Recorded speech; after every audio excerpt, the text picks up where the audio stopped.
Hello again everybody and welcome back to the deployment campaign in the Ka-50. We're going to get into our first combat mission here in the Ka-50. It's a convoy escort, so let's go ahead and read through the briefing.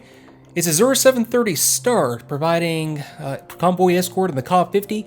Our weapons loadout is going to be 4 rocket pods, same loadout that you see here in the graphic. And the situation: in accordance with the planned rotation of interior forces, a transport convoy of 7 vehicles and 2 APC escorts moved out at 0600 today toward Vernhaya Mara along the route of Ust-Zugeta Vernhaya Mara. On command orders, 2 helicopter flights from the 55th OBVP are assigned to provide escort. A pair of Mi-24s from the 2nd Aviation Squadron will provide escort along the route section. I'm not even going to try to read the rest of those names. It's along the route, and subsequently, a pair of Ka-50s from the 3rd AE will provide escort along the more elevated route section. That'll be us. Now the objective, 17 August, Flight 1, lead, 3rd OAE, call sign 251, will escort interior forces, transport convoy, call sign Leska 12, and I'm just going to make note of the call signs here. I'll be jotting them down as we go. Over the route section, the takeoff will be from the Skala FARP located near Prabukobansky. Take over escort duty from a 2-ship flight of 2nd AE Mi-24 helicopters, call sign 315, in the vicinity of Hill 1067. Provide escort until Vernhaya Mara. Landing will be at the Skala FARP, and flight altitude between 700 and 1500 meters above sea level. So relatively high altitude here. Not that high though, and flight ready time will be 0700, takeoff at 0730. Combat payload will be 4 S8 FFAR folding fin aerial rocket pods, and a full cannon load. The fuel load at the FARP will be 75%, okay, sounds pretty good. Conduct a visual recon to ensure convoy safety. The convoy commander, Leska 12, will maintain radio contact to communicate the situation on the ground. Maintain caution while maneuvering in the limited canyon airspace. And then we have a warning: helicopter performance is impacted in mountainous regions. Review the altitude, velocity envelope limitations before takeoff. And yeah, luckily we're in the Ka-50, which is very suited for higher altitude operations, and the flight plan and escort zone have been loaded into the Abras for us. Now we have pretty heavy winds on this mission. It shouldn't affect anything that we're really doing. Turbulence, unknown cloud cover, we'll have to see that once we get into the mission. Now let me go through the rest of the briefing package here, and we can see now the route that it was describing up here. We're going to take off from the FARP, fly south along this route, and then we turn left into the mountains. It looks like we're flying up this little valley canyon. There's Hill 1067. This is more or less the start of the escort. Then we take them straight up the canyon, make a slight left-hand turn up to Vernhaya Mara. That's their destination. Now let's see what we have on the next slide. Okay, so there's the convoy that we are escorting. We can see an example of how the terrain's going to look. Yep, call sign Leska 12 for the convoy, call sign 315 for the Mi-24 Hinds that are already providing escort, and number 5. Yep, Skala FARP to the south, left turn to the east at Kiryachevsk, escort the convoy up to Vernhaya Mara. Okay, that sounds very straightforward. Let me go to the mission planner real quick and we'll have a quick look. Okay, now we're operating south of where we just did the first mission. We took off in the first mission from this FARP up here at Cherkassk, came down to Ust-Zugeta, turned left into this little area down here, flew by the FARP, by Kislovsk, and up to Essentuki. I know those aren't the proper pronunciations, I don't particularly care though. And turned left back to the FARP, so we never really got into the area that we're working right here. It's just closer to the Caucasus. And there's the Skala FARP, so we take off, fly south. Here is the Mi-24 flight that's going to be escorting them initially, and there's their starting locations. They just come up the road here, come through this little hamlet or town or whatever you want to call it, and then up to the Vernhaya Mara, and it looks like that's their destination right there. They already have some vehicles up here, a couple of APCs. And like the briefing said, yeah, we're getting into, not the really high altitudes here, but it's the foothills of the Caucasus, so we need to just keep that in mind. It's not going to be a big deal as we get into this. Now let me have a quick look at my flight. And it's a takeoff from runway, so we're going to already started up. That's awful nice of them. But then again, I am just ready to get into the air on this one. So let me have a look at the weapons loadout. Okay, mission payload. I hate this. I wish it would just always use...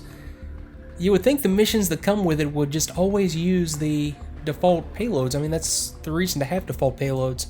So yeah, whatever, I'll call it new payload. And yeah, it's the same as this one right here, the one that was designed. All rockets, 75% fuel, 128 on the flare. Can I increase that? No, that's the max flare load. That's fine, that's exactly what I want. And let me check on 2. 2, you've got a full fuel load. Let me bump you back down to 75%. If I give you a full load, you are at 101% and above your max gross weight for takeoff. So that's looking a lot better now. Still, yeah, we're still both a little heavy. I don't think it's going to be a big deal though. So our flight comms are on 124. That's the default frequency in the Ka-50 anyways. We won't have to really do anything at all with the radios. So I'm going to look at the map a little bit longer, and if nothing else occurs to me to plan on this one, I'll see you in the cockpit. Okay, we'll pick things up at the FARC. Let me just make a quick sweep around the cockpit, make sure everything is configured. I've got my countermeasures, laser warning system on. I'm going to leave the lights off for the duration of the mission. Okay, ejection systems on. I've got the good configuration on comms, good configuration on data link. Okay, autopilot, let me go, yeah, I'll leave it in desired heading, radar, that's fine. Okay, waypoint, let me select, yep, got selected 1, 15 kilometers, that's fine. Nav, and let's see, yeah, left-hand turn, so I'm going to be taking off and flying, yeah, out there into that little piece of terrain. Then it's a left-hand turn from there into the escort area.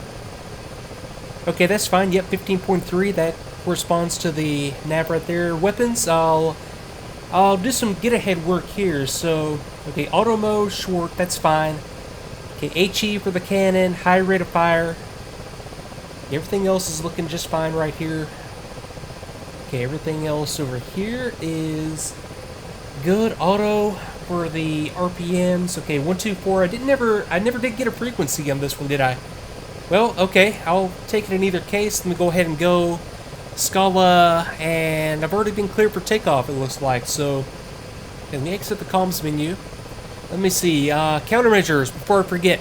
Let's see, we'll go both sides. Let me see, that's 128 remaining, so I want to configure this. I'll go 2 per dispense. I'm going to, every time I command a dispense, have 6 release at, now I want a 1 second interval on this. I want them a little bit more often. So yeah, hit start, so that'll be 2 flare, 6 intervals. Let me throw in some more intervals in there. I don't really want to think about this. All I can do is 8, right? Yeah.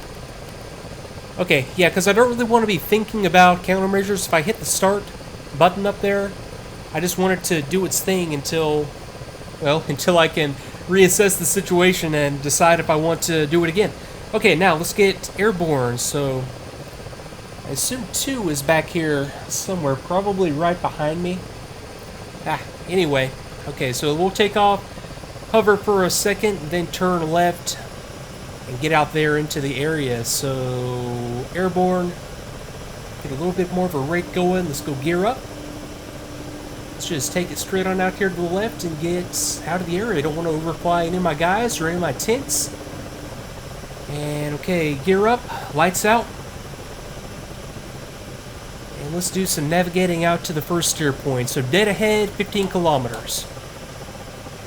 And 2, I haven't heard you call in airborne or anything. I know you're there though. We just go into route mode, let the aircraft work for me here for a second. 65 kilometers per hour. I'll pitch down a little bit to pick up some more. Let's see. Yeah, well, just be patient with the wingman. I know he'll call in once he's airborne. I don't want to get. I'm going to try on this mission not to just go straight out fast. I've just got to remember, fly patient. Always fly patient. As I'm in the Ka-50. Hey, a little checkpoint down there. That's a neat little addition. Alright, so let's see, and I've got the escort point right here coming onto the map. Let me zoom out just a little bit. So Okay, there's 2 on the rejoin. So hopefully I don't miss too much here.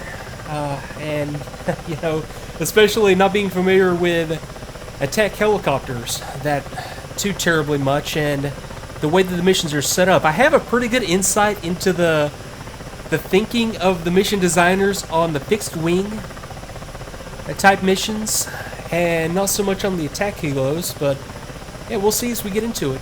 From all accounts, it's a pretty fun campaign.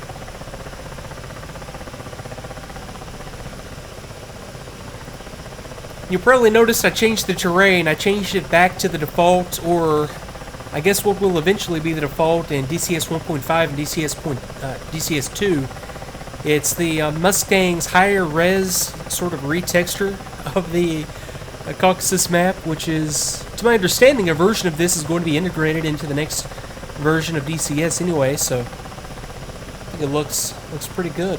Slightly different color palette, and just more detail. You can pick out a lot more detail on the texture, which is very nice.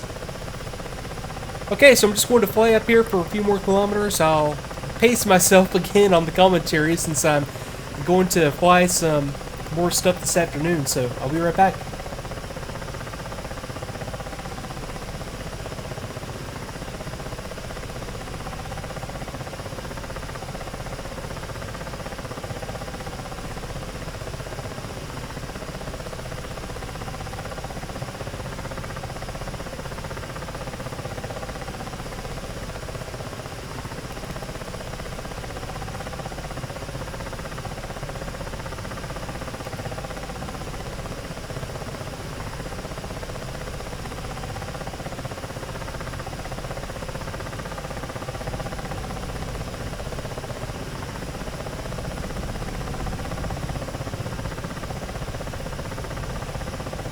Okay, I can hear two starting to pull in off my left. That's a little bit... I don't like the formation being that close. Let me go flight. Formation, that's F5. Let me just have him... Let me have him go trail, F4.